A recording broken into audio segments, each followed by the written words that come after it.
यहाँ जो विषय है चंद्रयान को लेकर के, उसमें बता गया कि चंद्रमा के साथ चंद्रमा को छू करके उपग्रह के बारे में चर्चा की गई है।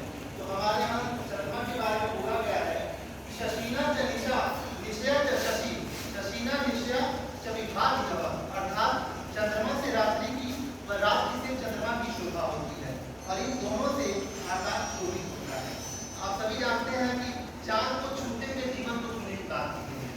हमारी संस्कृति में पहली बात ये कही जाती है, लेकिन हमारी संस्कृति में ऐसा है कि हम पत्थर में प्राण डाल दूंगा, इसलिए और इस विषय में हम चर्चा करते हैं।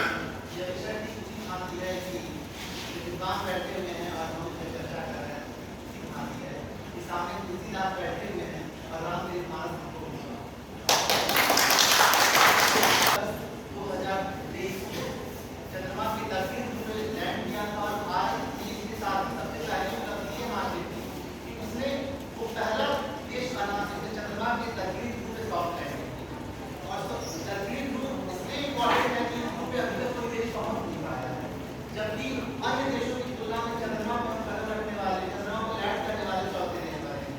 इसलिए और जिस पॉइंट पे चंद्रमा लैंड किया है उस पॉइंट का नाम प्रधानमंत्री नरेंद्र मोदी जी ने शिव शक्ति पॉइंट रखा है। कारण क्या है? हम जानते हैं कि चंद्रमा को धारण कौन करता है? शिव जी धारण करते हैं, लेकिन उस पॉइंट को रखा गया है शिव शक्ति पॉइंट।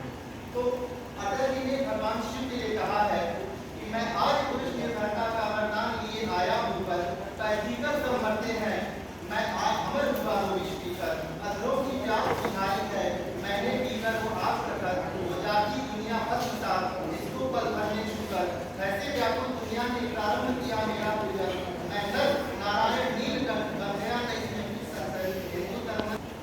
अंत में मैं केवल